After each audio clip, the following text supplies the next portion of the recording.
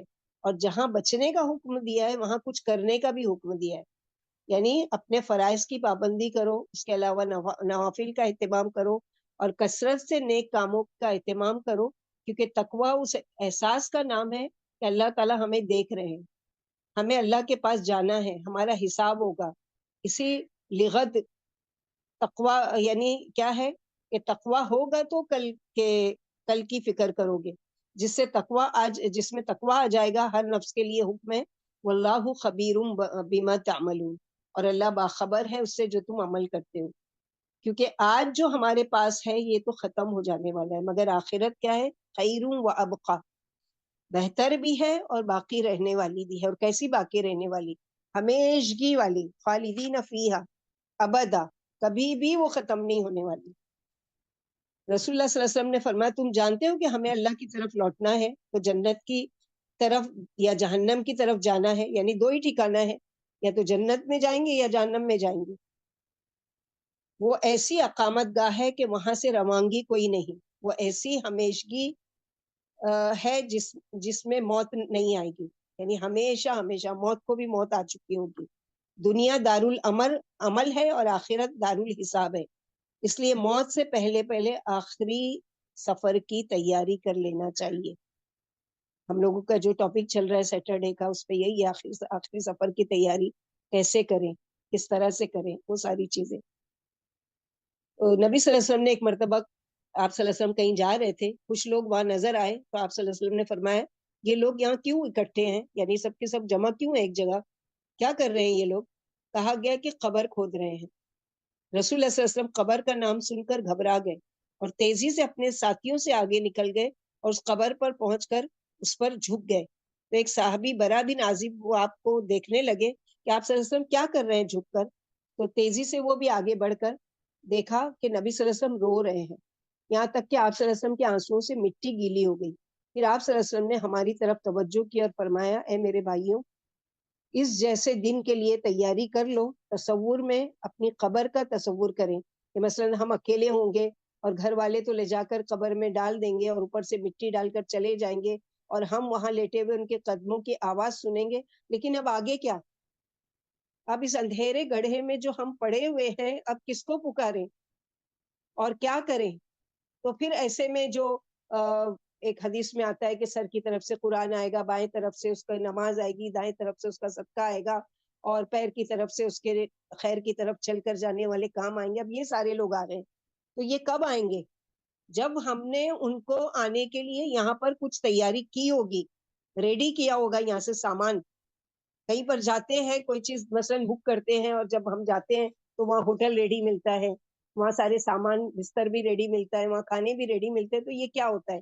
ہم نے جو بکنگ کے وقت پیمنٹ کی ہے اس کی وجہ سے یہ ساری فیسلٹیز مل رہی ہے۔ تو قبر میں سوچو کہ میں اکیلی ہوں گی، ہمیشہ قبر کی کو یاد کرنا چاہیے۔ قبر پہلا جو گھر ہے دنیا سے نکل کر جانے کا، دونوں کے بیچ میں، آخرت تو بعد میں آئے گی، پہلے بیچ میں قبر میں رہنا ہے، اور کتنے سال رہنا ہے پتہ نہیں، تو اتنے سال رہنے کی کیا تیاری ہے؟ کیا ہمارے قبروں کو یعنی آگ سے بھر دیا جائے گا نعوذ باللہ، کیونکہ ہم نے وہاں کے لیے تیاری نہیں کی تھی؟ تو یہ ساری چیزیں انسان کو تصور میں رکھنا چاہیے کہ آج میری موت کا وقت آ جائے، آج میں اگر قبر میں پہنچ گئی تو میرے ساتھ کیا چیز میں لے کر جاؤں گی، کیونکہ عمل جو کیا ہے وہ تو اب اس کا سلسلہ منقطع ہو گیا، اب وہ چیز ساتھ میں جائے گی، یا وہاں پر جانے کے بعد وہ چیز تم کو ملے گی جس کی تم نے یہاں بکنگ کی ہوگی، جو آگے کے لیے بھیجا ہوگا، ما قدمت لغد، آگے بھیجا ہوگا کل کے لیے۔ تو کل کا دن قبر بھی ہے، کل کا دن حشر کا دن بھی ہے، اور کل کا دن آخرت کا دن بھی ہے۔ تو اصل تیاری وہاں کے لیے ہے، ہمارا پڑھنا پڑھانا، ہمارا لکھنا لکھانا، سمجھنا، اس کے لیے محنت کرنا، یہ ساری اسی کی کوشش کے لیے کہ اس کے ذریعے سے ہم وہ علم حاصل کریں کہ جس سے ہم جان جائیں کہ ہم کیسے تیاری کریں. تو کیسے تیاری کریں؟ اپنے ہاتھ سے ایسے عمل کرنا ہے جو ہمارے بعد بھی صدقہ جاریہ ہوتا رہے. مثلا علم کی خدمت، علم سیکھنا سکھانا، علم پر محنت کرنا، علم کو محفوظ کر کے جانا کہ جتنے لوگ اس کے بعد ہماری نوٹس میں سے، ہماری ریکارڈنگ میں سے، ہماری چیزوں میں سے پڑھیں گے، یا میں سیکھ رہی ہوں اور میں اینڈ پر پہنچ رہی ہوں قرآن کے، اب میں آگے کمیشن لے کر چلوں کہ میں اپنے لیے صدقہ جاریہ کے لیے لوگوں کو جمع کروں، میں پڑھانے کی کوشش کروں تاکہ میرے لیے وہ چیز ہو. بھلے سے ضروری نہیں ہے گارنٹی کہ ہم ختم کر پائیں گے، لیکن ایٹ لیسٹ ہم نے شروعات تو کی. یہ دیکھی جائے گی ہماری کوشش. ان سعیہم سوف یرا، آپ لوگوں نے اگر یاد کیا ہوگا کہ سورہ نجم اس میں کیا ہے، ہر ایک کی کوشش وہ خود دیکھ لے گا کہ اس نے کیا کل کے لیے بھیجا، کل کے لیے کیا تیاری کی. اسی طرح اولاد، اگر اولاد کی اچھی تربیت کی ہے تو وہ ہاتھ اٹھا کر ہمارے ہاتھ میں دعا کریں گے، اور اگر ہم نے ان کی توحید پر اور ان کے ایک اللہ پر ان کا ایمان مضبوط کرنے کی کوشش کی، ان کی ایسی ٹریننگ کی ہے کہ وہ ہمارے مرنے کے بعد بھی اس توحید پر اور اس دین پر اور دین کے راستے پر چلتے رہیں گے اور ہمارے لیے دعا کریں گے، جو بھی نیکی خیر کا قدم اٹھائیں گے وہ سارا ہمارے لیے صدقہ جاری ہے کہ کل کی تیاری ہے، اور وہ ہاتھ سے آج کرنا ہے. پھر اسی طرح پہلے کے زمانے میں جیسے قرآن کا نسخہ کہیں رکھوا دیا جاتا تھا مسجدوں میں، آج بھی آپ دیکھیں گے کہ وہاں پر حرم میں جب جاتے ہیں تو کچھ لوگ وہاں پر کھڑے ہوتے ہیں کہ 10 ریال 20 ریال میں آپ یہ لیجئے اور حرم میں رکھیے. حالانکہ وہاں پر تو آلریڈی اتنا ہوتا ہے، لیکن ایک ثواب کے لیے کہ رکھ دیتے ہیں لوگ کہ کوئی بھی پڑھے گا ہمارا قرآن اٹھا کے تو ہم کو، اور ایسی جگہ جہاں پر ایک رکعت کا 1 لاکھ کا ثواب ہے، تو ایک ایک لفظ پر عام جگہ پر 10 نیکی تو وہاں تو لاکھوں میں ملے گی. تو ایسے کام، یا مسجد نہیں بنوا سکتے، مسجد میں کوئی بھی بک شیلف رکھوا دیجئے، چٹائی بچھوا دیجئے، پنکھا لگا دیجئے، جتنی حیثیت ہے، جب تک وہ چلتا رہے گا، جب تک اس سے ہوا کھاتے رہیں گے، جب تک وہ فائدہ اٹھاتے رہیں گے، جب تک وہاں پانی پیتے رہیں گے. اسی طرح مسافر خانے، نہریں، کنواں، اور وہ صدقہ سب سے بہتر ہے جو صحت کی حالت میں اپنے ہاتھ سے کیا گیا ہو. یہ ساری آخرت کی تیاری ہے. اور بھی آخرت کے لیے کیا تیاری کرنا ہے وہ انشاءاللہ باذن اللہ ہم لوگوں کا جو لیکچر ہے اگر اس میں سنیں گے آپ لوگ تو اس کے ذریعے سے یہ ہے کہ کل کے لیے ہم کیا تیاری کریں، کیا بھیجیں اور کیا دیکھیں. تو یہ ہمارا گول جو ہونا چاہیے، ہماری نظر جو ہونا چاہیے وہ کس چیز پر ہونا چاہیے کہ کل کی کیا تیاری، کل کے لیے میں نے کیا بھیجا آخرت میں. تو یہاں پر یہی ہے. اسی طرح آخرت کی تیاری میں سے ایک یہ بھی ہے کہ اللہ کے ذکر سے دور نہیں ہونا ہے، اللہ کو نہیں بلا دینا ہے. وَلَا تَكُونُوا كَالَّذِينَ نَسُوا اللَّهَ فَأَنسَاهُمْ أَنفُسَهُمْ أُولَٰئِكَ هُمُ الْفَاسِقُونَ. اور نہ تم ہو جاؤ ان لوگوں کی طرح جو اللہ کو بھول گئے. جب وہ اللہ کو بھول گئے، فَأَنسَاهُمْ أَنفُسَهُمْ، تو اس نے بھلوا دیا ان کو اپنے نفس. یہ کیسے ہوتا ہے؟ یعنی خدا فراموشی دراصل کیا ہے؟ خود فراموشی. یعنی اللہ کو بھولنے والا ایسا ہے کہ جیسے اس نے اپنے آپ کو بھلا دیا. اولئک هم الفاسقون، یہ لوگ دراصل فاسق ہیں، اپنا انجام بھول جاتے ہیں. انسان ایسے اعمال بھول جاتا ہے جس میں اس کا حقیقی فائدہ ہوتا ہے. دنیا میں جب انسان بہت زیادہ مشغول ہوتا ہے تو ایسے غلط کام کرنے لگتا ہے جس نے خود کو یعنی خسارے میں مبتلا کر دیتا ہے. اللہ کا ذکر چھوڑ کر نشے میں یعنی تسکین تلاش کرتا ہے. اور اسی طرح یعنی اللہ تعالیٰ سے اس کی دوری ہوتی چلی جاتی ہے. یعنی ذکر اللہ سے غافل نہ رہو اور اللہ کو نہ بھولو، ورنہ اللہ تمہیں نیک عملوں کی توفیق عطا نہیں فرمائیں گے جو آخرت میں تمہاری آخرت کا توشہ ہے اور اس کو سنوارنے والے ہیں. پھر تمہیں نیک عمل بھی یاد نہ رہیں گے جو تمہارے آخرت میں کام آنے والے ہیں، کیونکہ عمل کی جنس سے جزا دی جاتی ہے. یعنی جیسا تمہارا عمل ہوگا اس کے مطابق تم کو جزا یا سزا دی جائے گی. پھر فرمایا ایسے ہی لوگ اللہ کی اطاعت سے نکلنے والے ہیں، یہ قیامت کے دن ہلاک ہو جائیں گے اور سخت گھاٹے میں ہوں گے. جیسے سورہ منافقون آیت نمبر 9 میں اللہ تعالیٰ فرماتے یا ایھا الذین آمنوا لا تلہکم، مسلمانوں تمہیں مال و اولاد اللہ کے ذکر سے غافل نہ کر دے، اور جو شخص ایسا کرے گا وہی گھاٹے والا ہے. ابو بکر رضی اللہ عنہ نے خطبے میں فرمایا کیا تمہیں معلوم نہیں کہ تم ایک مقررہ مدت کی صبح و شام طے کر رہے ہو، یعنی ایک لمٹ تمہاری طے ہو چکی ہے زندگی کی، اور اس کے طرف جانے کے لیے تم صبح شام کر رہے ہو، یعنی صبح آئی اب تھوڑی دیر میں شام آ جائے گی، پھر زندگی رہی تو پھر صبح آ جائے گی، یہ کرتے کرتے کرتے ایک دن تو ایسا آئے گا نا جس کی یا تو صبح ملے گی یا شام ملے گی، آگے نہیں ملے گا کچھ بھی۔ تو یہاں خطبے میں ابو بکر صدیق کیا کہہ رہے ہیں کہ تم مقررہ مدت کی صبح شام طے کر رہے ہو، پھر جو اپنی عمر نیک کاموں میں صرف کر سکے اس کو ضرور ایسا کرنا چاہیے، تم اس مقصد میں اللہ کی مدد کے بغیر کامیاب نہیں ہو سکتے، یعنی خیر کے کاموں میں بھی تم اللہ سے مدد مانگو، یا رب میری مدد کیجیے، مجھے اپنا تقوی، اپنی خشیت عطا فرمائیے، اللہم انی اسألک خشیت فی الغیب والشہادہ، اللہ تعالیٰ اپنی خشیت عطا فرمائیے غیب میں بھی، یعنی اکیلے میں ہوں تب بھی اور لوگوں کے بیچ میں ہوں تب بھی۔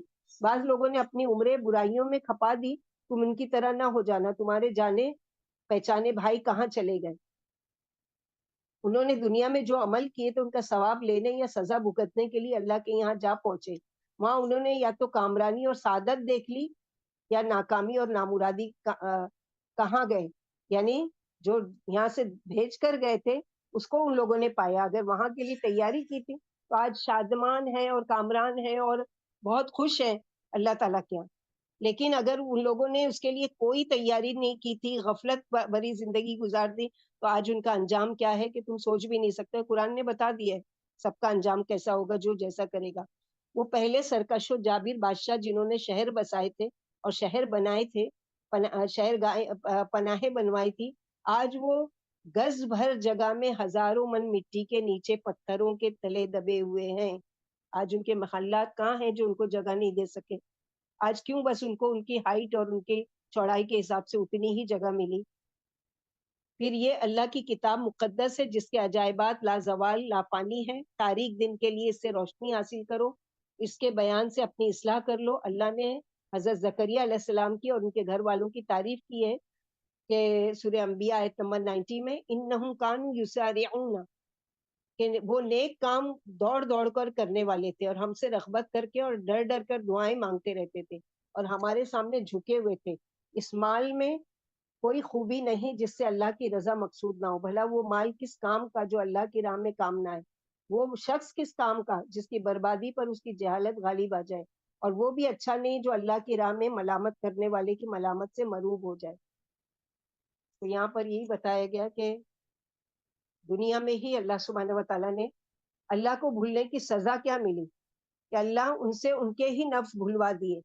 یہ نفس کیا چیز ہے جو اللہ نے بھلوا دیا، یعنی ان کی اپنی ذات، تو اللہ نے ان کے اس بھولنے کی وجہ سے ان کو ایسے اعمال سے غافل کر دیا جس میں ان کا آخرت اور دنیا کا فائدہ تھا، مثلا اپنا وقت غلط کاموں میں استعمال کرنے لگے، اپنا وقت غلط جگہ پر لگانے لگے، اپنی قوت اور طاقت کو فضول کاموں میں لگا کر برباد کر دیا، یعنی جن کاموں سے وہ اپنے آپ کو عذاب سے بچا سکتے تھے ان کاموں کو چھوڑ کر ان کاموں میں لگ گئے جو ان کے لیے عذاب کا باعث بنے۔ اور اسی طرح انسان، جیسے ہم لوگوں نے ابھی پڑھا تھا کہ خود فراموشی کیا ہے، خدا فراموشی جو ہے وہ خود فراموشی، یعنی اللہ کو بھولنا کیا ہے، جیسے اپنے آپ کو بھولوا دینا۔ تو اللہ کو بھولنے میں کیا کیا آتا ہے؟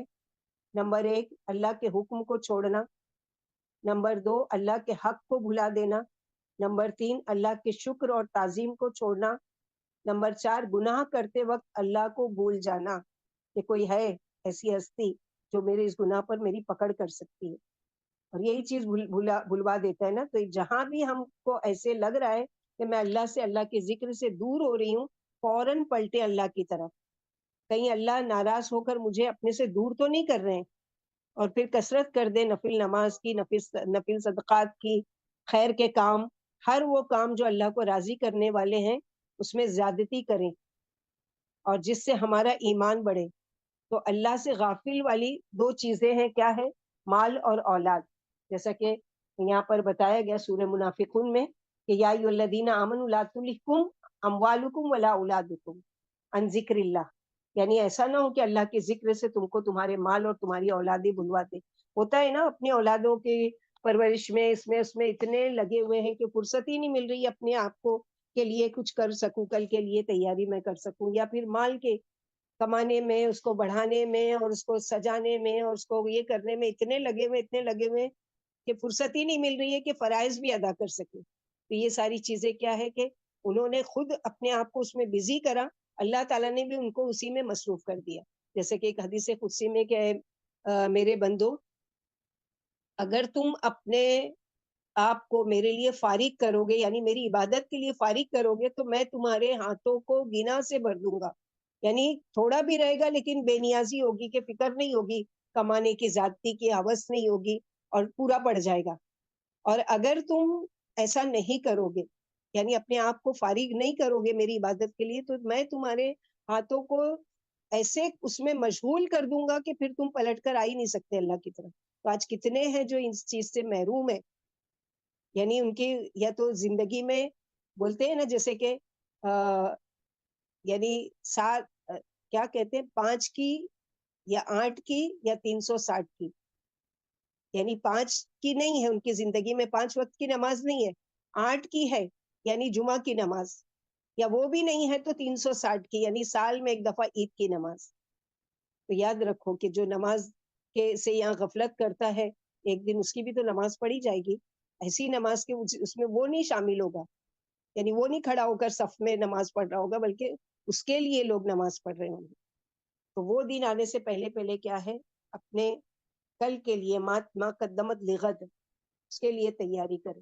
کیونکہ آگے کی آیت میں جو بتایا جا رہا ہے، لا یستوی اصحاب النار و اصحاب الجنہ اصحاب الجنت هم الفائزون، آگ والے اور جنت والے برابر نہیں ہو سکتے، قد میں، شکل میں، علم میں، اعمال میں، اخلاق میں، انجام میں ایک جیسے نہیں ہو سکتے، واضح فرق ہوتا ہے.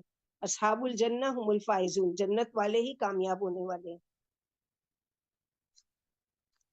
تو اللہ سبحانہ و تعالیٰ یہاں پر دونوں کا فرق بتا رہے ہیں کہ یعنی قیامت کے دن اللہ کا ان دونوں کے بارے میں ایک ہی فیصلہ نہیں ہوگا.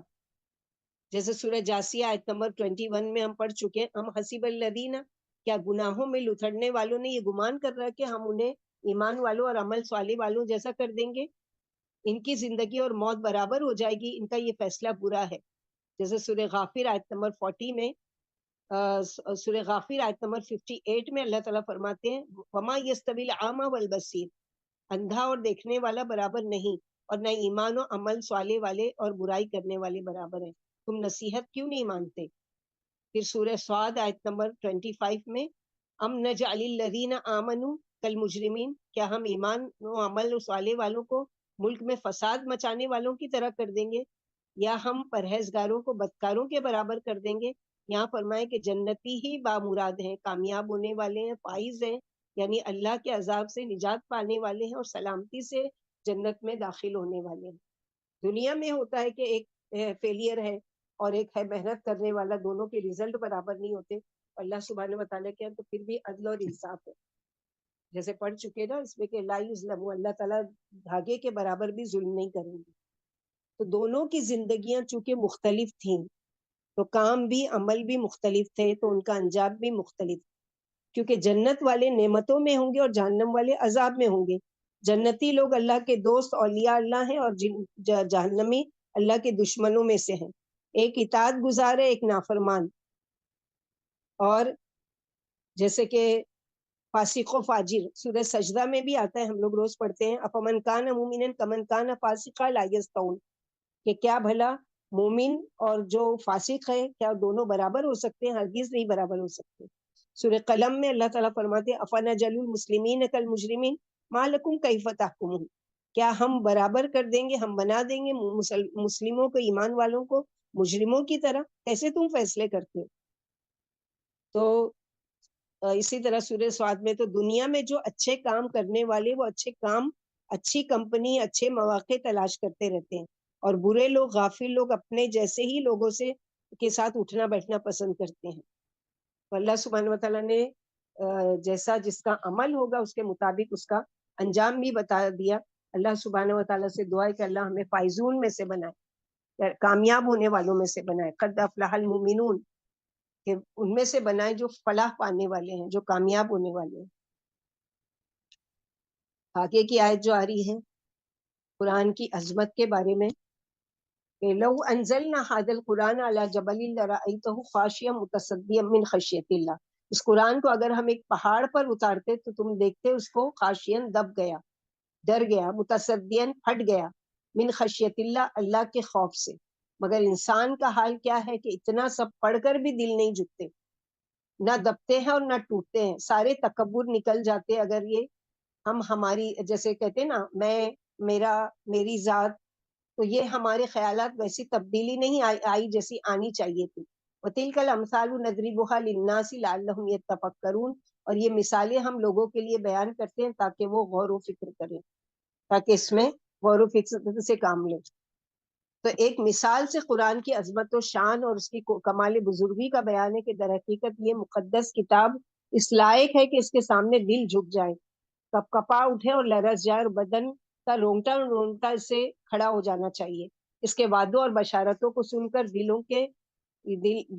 دل کھل جانے چاہیے، اور اس کے ڈراووں اور دھمکیوں کو پڑھ کر انسان کو سہم جانا چاہیے۔ یعنی اگر یہ قرآن کسی پہاڑ پر اترتا تو وہ بھی ٹکڑے ٹکڑے ہو جاتا۔ جب پہاڑ جیسی سخت سنگین مخلوق میں اگر فہم قرآن کی صلاحیت ہوتی، پھر اس میں وہ غور و فکر کرتا تو وہ بھی اللہ کے خوف سے ٹکڑے ٹکڑے ہو جاتا اور اطاعت کیے بغیر نہ رہتا۔ تو پھر اے انسانوں، تمہیں یہ بات کب زیب دیتی ہے کہ اس سے تمہارے دل نرم نہ ہو؟ اللہ کے خوف سے تمہارے کلیجے شک کیوں نہیں ہوتے؟ قیامت کے ہولناک واقعات پڑھ کر تمہارے دل دھڑکتے کیوں نہیں؟ اور تم میں تو فہم قرآن کی صلاحیت بھی ہے، یعنی پہاڑ پر اتارتے تو پہاڑ کے اندر تو سینس نہیں ہے کہ وہ قرآن کی گہرائی کو سمجھتا اور اس کے بارے میں جانتا، لیکن خشیت سے ڈر جاتا کیونکہ یہ اللہ کا کلام ہے۔ لیکن تم تو سمجھتے ہو نا قرآن کو، تم تو فہم رکھتے ہو نا، تم کو عقل سلیم دی ہے نا اللہ تعالیٰ نے۔ اللہ کے احکام کو اگر غور کرو تو سمجھ سکتے ہو، اور اگر سوچو سمجھو تو فائدہ اٹھا سکتے ہو۔ ابن عباس رضی اللہ تعالیٰ عنہ فرماتے ہیں یعنی اگر میں یہ قرآن کسی پہاڑ پر اتارتا اور اس پر رکھ دیتا تو وہ اس کے بوجھ سے اللہ کے ڈر سے پھٹ کر ٹکڑے ٹکڑے ہو جاتا ہے۔ اللہ نے اس آیت میں لوگوں کو حکم فرمایا کہ جب ان پر قرآن اترے تو انتہائی خوف و رغبت سے اسے قبول کریں اور متاثر ہوں۔ جیسے کہ ایک متواتر حدیث سے ثابت ہے کہ جب نبی صلی اللہ علیہ وسلم کے لیے ممبر تیار ہو گیا تو چونکہ اس سے پہلے آپ ایک کھجور کے تنے پر ٹیک لگا کر خطبہ دیا کرتے تھے، جب یہ نیا ممبر مسجد نبوی میں رکھ دیا گیا تو آپ نے اسی پر خطبہ دیا اور اس تنے کو چھوڑ دیا۔ اس وقت اس تنے سے بلک بلک کر اس طرح رونے کی آواز آئی جیسے کوئی بچہ سسکیاں لے لے کر روتا ہے، کیونکہ یہ ذکر اللہ کو سنا کرتا تھا جس سے ذرا دوری ہو گئی۔ یعنی پہلے اللہ کے نبی صلی اللہ علیہ وسلم سے ٹیک لگا کر اللہ کا کلام پڑھ کر سناتے تھے، اللہ کا ذکر کرتے تھے تو اس سے وہ خوش ہوا کرتا تھا، لیکن جب وہ اس سے اب وہ ممبر پر چلے گئے تو ظاہر ہے کہ یہاں سے دور ہو گئے، تو اس لیے اس کو رونا آیا اس بات پر کہ میں اللہ کے ذکر سے دور ہو گیا۔ حسن رحمت اللہ علیہ نے یہ حدیث بیان کر کے فرمایا تم کو اس تنے سے زیادہ رسول اللہ صلی اللہ علیہ وسلم کا مشتاق رہنا چاہیے، یعنی شوق ہونا چاہیے تمہارے دل میں قرآن کے بارے میں۔ اسی طرح یہ آیت کریمہ ہے کہ جب ٹھوس پہاڑوں میں اگر کلام اللہ سننے اور سمجھنے کی صلاحیت ہو تو وہ ریزہ ریزہ ہو جائیں اور اللہ کے خوف سے پھٹ پڑیں، تو تم تو سنتے اور سمجھتے بھی ہو، تمہیں کیا ہو گیا، کیوں نہیں جھکتے اللہ کے سامنے؟ جیسے سورہ اس میں فرمایا وَلَوْ أَنَّ قُرْآنًا، اگر کسی قرآن سے پہاڑ چلا دیے جاتے اور زمین کاٹ دی جاتی یا مردے بول پڑتے تو یہ قرآن ہوتا۔ تو اللہ سبحانہ و تعالیٰ کی یہاں پر اللہ کے کلام کی عظمت بتائی جا رہی ہے، تو اس میں کئی معنی ہے۔ ایک معنی تو یہ ہے کہ نبی صلی اللہ علیہ وسلم سے خطاب ہے کہ اگر ہم یہ قرآن کسی پہاڑ پر اتارتے تو یہ ٹھہر نہیں سکتا تھا، اس کو برداشت نہیں کر سکتا تھا، لیکن آپ کو اللہ تعالیٰ نے ثابت قدم رکھا۔ حالانکہ آپ صلی اللہ علیہ وسلم پر جب وحی نازل ہوتی تھی بڑی تکلیف ہی دہ کیفیت ہوتی تھی۔ آپ صلی اللہ علیہ وسلم اونٹ پر ہوتے اور وہ چرچرا کر بیٹھ جاتا، یعنی بوجھ سے آپ وحی کے کھڑا نہیں رہ پاتا تھا۔ ایک صحابی کا واقعہ ہے کہ ایک مرتبہ میں آپ صلی اللہ علیہ وسلم کی یعنی ران کے اوپر تھی اور اتنے میں وحی کا نزول شروع ہوا اور اس کی شدت اتنی تھی کہ میں سمجھ رہا تھا کہ شاید میری یہ ٹانگ کٹ جائے گی، یعنی اتنا وزن، اتنا بوجھ، اور وہ بوجھ اللہ کے نبی صلی اللہ علیہ وسلم پر ڈالا جاتا تھا اور اس کو بحسن خوبی اللہ کے اذن سے، اللہ کی مدد سے وہ اس چیز کو یعنی برداشت کر پاتے تھے۔ دوسرا معنی ہے ساری امت سے خطاب ہے کہ ہم سب کے لیے یہ سبق ہے کہ اگر اللہ اس پہاڑ کو یعنی